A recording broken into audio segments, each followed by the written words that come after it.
오늘은 에베소서 6장 4절을 통해서 가정 안에서 성령 충만하라 라는 제목으로 하나님 말씀을 증거하겠습니다. 성도 여러분, 성경을 열심히 읽으시죠? 근데 우리가 성경을 읽을 때 항상 주의해야 될 것이 있는데, 그것은 그 흐름 속에서 성경을 이해해야 된다는 사실입니다.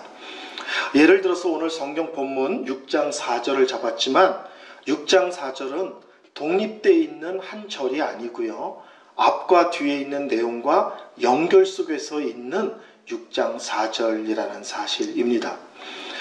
제가 설교 때 가끔 이런 것들을 강조합니다. 예를 들어서 창세기 15장은 중요합니다. 왜냐하면 14장과 16장 사이에 있기 때문에 그렇습니다. 이렇게 제가 성경 흐름을 강조하는 말들을 가끔 하곤 합니다. 그러니까 15장은 그 자체로도 중요하지만 15장을 잘 이해하려면 그 앞에 14장과 16장을 연결해서 이해해야 15장을 바르게 이해한다, 그 뜻이겠죠. 오늘 우리가 그 6장 4절 또 아비들아 너희 자녀를 노엽게 하지 말고 오직 주의 교훈과 훈계로 양육하라, 이 말씀은 그냥 앞과 뒤가 없이 그냥 부모들에게 자녀들을 어떻게 주 안에서 교육해야 될지에 대한 지침으로 주신 그냥 독립된 말씀이 아니고요, 실제로는 그 앞에 에베소서 5장 18절과 관계된 말씀입니다. 에베소서 18절은 우리가 잘 아는 대로 술 취하지 말라 이는 방탕한 것이니 오직 성령으로 충만함을 받으라 하는 말씀입니다.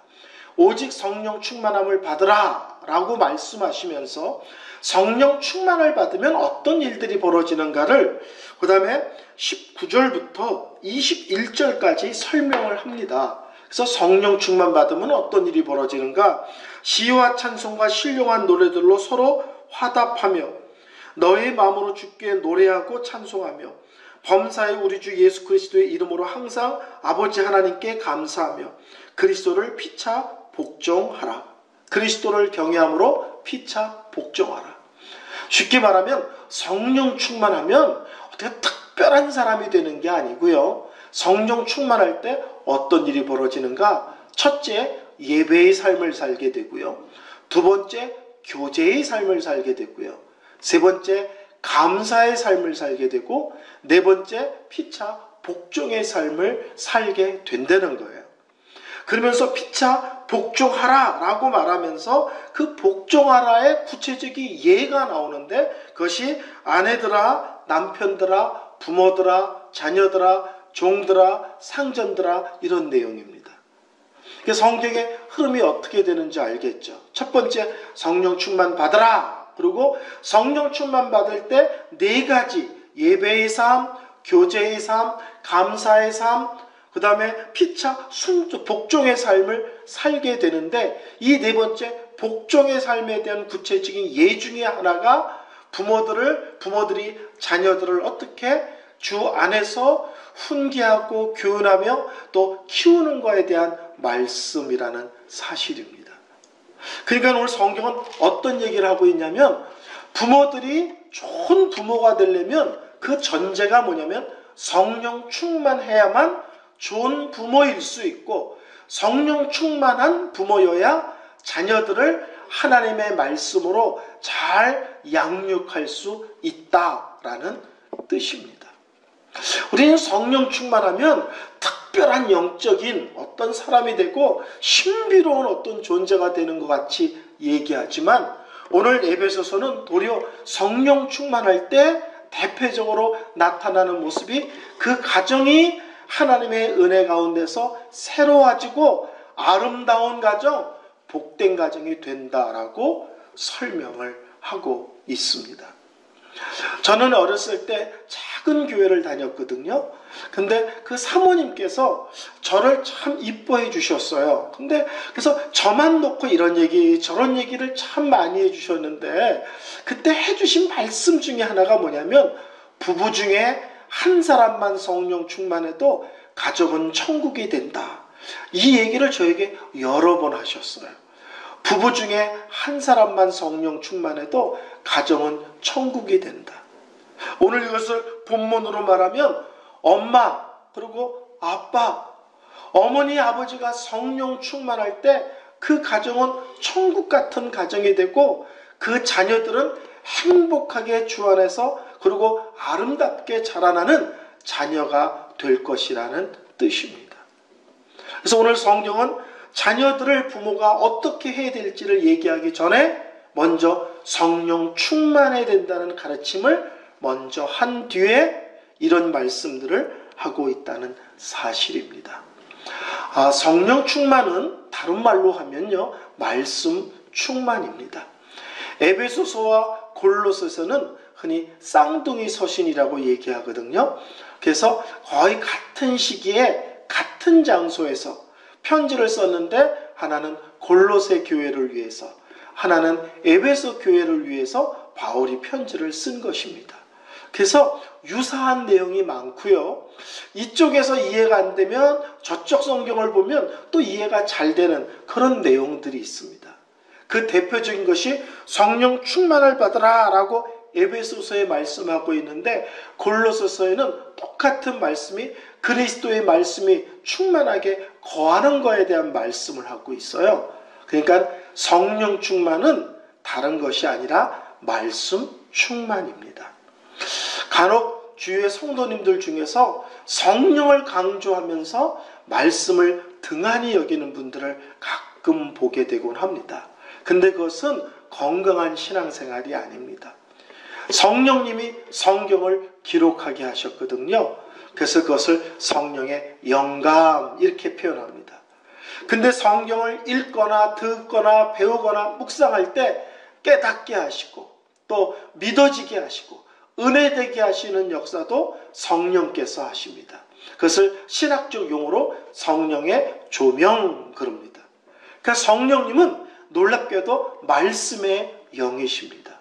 이 말씀을 기록하게 하신 분도 성령님, 이 말씀을 깨닫고 은혜되게 하시는 분도 성령님이십니다. 그러니까 성령 충만을 받으라 라는 말은 다른 말로 하면 말씀의 지배를 받으라 라는 말이 되고 또 더 쉽게 말하면 말씀에 순종하라, 말씀을 따라 살아라 이런 말씀이 됩니다. 그래서 말씀의 지배를 받는 어머니, 아버지, 말씀을 따라 살기를 힘쓰는 어머니, 아버지일 때 좋은 자녀들에게 좋은 엄마, 좋은 아버지가 된다는 사실입니다. 그래서 성령 충만을 받으라 라고 말하면서 아비들아 그럽니다. 그래서 아비들아, 실제로는 부모님들아 그 말이겠죠. 그런데 오늘 성경이 뭐라고 하냐면 첫 번째가 자녀들을 노엽게 하지 말아라 라는 겁니다. 참 재밌죠. 성령 충만한 부모들이 자녀들을 교육하고 훈계할 때 첫 번째 지침이 노엽게 하지 말라는 거예요. 이것을 쉽게 말하면 나의 감정, 나의 기분을 따라서 아이들을 대하지 말아라 하는 것입니다. 한국 부모들은 죄송하지만 좀 일관성이 없는 약점이 있습니다. 예를 들어서 아이들이 손님이 왔을 때 떼를 쓰면 안 돼! 그러다가도 애들이 울고 막 그러면 해주죠. 또 공공장소에서 애들이 막 소리 지르고 떼쓰면 체면 때문에 안 돼! 그러다가도 아이들을 그 떼쓰는 것 때문에 들어주거든요. 그러면 아이들이 알죠. 사람 많은데 공공장소에서 또 손님이 찾아올 때는 떼써도 되는구나. 그때는 엄마 아빠가 꼼짝 못하는구나. 그러면 똑같은 안대가 어느 때는 되도록으로 바뀌거든요. 그러면 일관성을 놓칩니다. 또 그런 것뿐만 아니라 감정도 일관성이 없거든요. 기분 좋을 때는 사고쳐도 괜찮아 그러다가 또 부모가 기분이 나쁠 때는 별거 아닌데도 소리를 지르거나 애들을 과하게 때리거나 벌 줄 때가 있죠. 그러면 아이들이 상처를 받습니다. 그래서 오늘 성경은 놀랍게도 엄마 아빠는 성령 충만해야 됩니다. 그리고 성령 충만한 엄마 아빠는 자녀들을 대할 때 첫 번째 기억하십시오. 자녀들을 일관성 있게 키우십시오. 자녀들을 감정으로 대하지 마십시오. 이렇게 이야기를 하고 있습니다. 저희 집 아이들을 제가 키울 때 몇 가지 원칙이 있는데요. 그 중에 하나가 뭐냐면 아이들에게 목사 딸이 그러면 안 되지. 목사 아들이 그러면 안 돼. 이렇게 한 번도 해본 적이 없습니다. 저는 어렸을 때부터 목사 딸, 목사 아들이니까 돼, 안 돼 이렇게 말하지 않고 언제나 아이들에게 하나님 자녀는 그렇게 하면 안 돼. 하나님 자녀는 이렇게 살아야 돼. 항상 아이들에게 하나님 자녀라는 데다가 초점을 맞춰서 아이들을 가르쳤습니다. 그래서 저희 아이들은 목사 자녀에 대한 부담감이 별로 없어요. 우리 엄마 아빠가 이러니까 목사하고 사모니까 할 수 없이 뭘 해야 돼 이렇게 잘하지도 않았고 그렇게 생각하지도 않습니다. 그들에게 중요한 것은 나는 하나님의 자녀라는 원칙, 기준이 훨씬 중요하도록 가슴에 새겨줬습니다. 그래서 우리 속에서 아이들을 가르칠 때 항상 이것을 가르쳐야 돼요. 저는 이것을 영적 자부심이라고 얘기하거든요. 너희들이 하나님의 자녀야. 너희들은 하나님의 특별한 사랑을 받는 존재야. 너희들을 구원하기 위해서 하나님이 하나밖에 없는 아들 예수 그리스도를 이 땅에 보내어 주셨어. 내 기분, 내 감정, 내 기준으로 아이들을 가리키는 것이 아니라 하나님의 자녀라는 영광스러움, 하나님의 자녀라는 복됨, 하나님의 자녀라는 영적인 자부심 속에서 자라도록 해야만 합니다. 그래서 첫 번째 가르침이 놀랍게도 뭐라고 말하냐면 감정으로 아이들을 대하지 말아라. 감정으로 아이들을 가르치지 말아라 하는 것입니다. 두 번째, 오늘 성경에서 얘기하는 것은 주의 교훈과 훈계로 양육하라 입니다. 하나님 말씀을 기준으로 하여 아이들을 키우고 가르치라는 거죠. 저는 이것을 쉽게 두 가지로 설명하고 싶습니다. 어렸을 때부터 신앙의 기본을 분명하게 가르치십시오. 이렇게 말씀을 드리고 싶어요. 요새는 점점 주의를 지키고 또 예배를 중요하게 여기는 것들이 아주 아무것도 아닌 양 가벼운 것이 되었습니다. 그래서 바쁜 일이 있으면 내가 생각하기에 중요하다고 생각하면 언제나 주일날 다른 곳에 갈 수 있고 언제나 예배를 생략할 수 있다라고 생각하는 경향들이 있습니다. 어렸을 때부터 신앙의 기본을 바르게 가르쳐 주어야 합니다.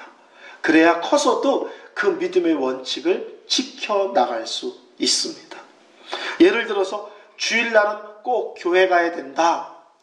예배보다 더 중요한 것은 없다. 매일 성경을 읽어야 된다. 매일 짧은 시간이지만 일정한 기도의 시간을 가져야 된다. 또 11조 헌금을 하나님께 정확하게 드려야 된다. 교회 생활을 중요하게 여기고 또 교회를 섬기는 일을 우선순위를 두어야 한다.